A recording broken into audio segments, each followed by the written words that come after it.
ఒక గ్రామంలో ఒక బిచ్చగాడు ప్రతి ఇంటికి వెళ్ళి బిచ్చమెత్తుకుంటూ ఉండేవాడు. ఒకరోజు ఒక ఇంటి వద్ద భవతి భిక్షాందేహి మాత అన్నపూర్ణేశ్వరి అని అడిగాడు. ఇంటి యజమాని పండితుడు. అతను అరుగు మీద కూర్చుని పారాయణ చేసుకుంటున్నాడు. ఆ ఇల్లాలికి వినిపించలేదేమో అని బిచ్చగాడు మళ్ళీ భవతి భిక్షాందేహి మాత అన్నపూర్ణేశ్వరి అని అడిగాడు.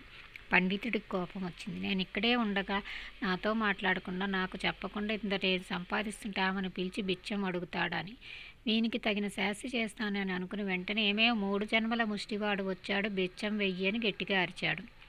ఆ గొంతు పోల్చుకున్న ఆమె భర్తకి కోపం వచ్చిందని గ్రహించి వెంటనే బియ్యం తీసుకొచ్చి బిచ్చగాడి పాత్రలో వేసి ఆవిడ వెంటనే లోపలికి వెళ్ళిపోయింది.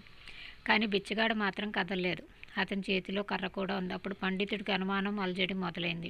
అకారణంగా నేను అన్న మాటలు వీడికి బాధ కలిగించాయి. వీడిప్పుడు ఏం చేస్తాడు? తిడతాడా లేక ఇంకేమన్నా చేస్తాడని లోపల భయపడుతున్నాడు. ఇంతలో బిచ్చగాడు ఏమండి అని పిలిచాడు. అంటూ చిన్న అహంకారాన్ని ప్రదర్శించాడు పండితుడు. ఏం లేదు, మీరు నన్ను 3 జన్మల ముష్టివాడన్నాడు, అది ఎలాగా అన్నాడు. అదా, దానికేముంది, తెలుసుకోవాలనుకుంటున్నావు, అయితే ఇలా కూర్చో అన్నాడు. పర్వాలేదు చెప్పండి, నిలబడతాను అన్నాడు.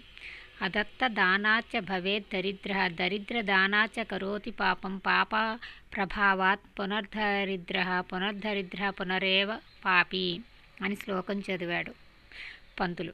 వెంటనే బిచ్చగాడు, అయ్యా మీరు చదివిన శ్లోకానికి అర్థం నాకు తెలియదు, అర్థమయ్యేటట్టు చెప్పండి అన్నాడు గడు. నువ్వు గత జన్మలో ఎవరికి ఏమీ ఇవ్వలేదు అంటే 2 కారణాలు. నీకు లేకపోయి ఉండొచ్చు, లేదా ఉండి కూడా దానం చేయకపోవచ్చు.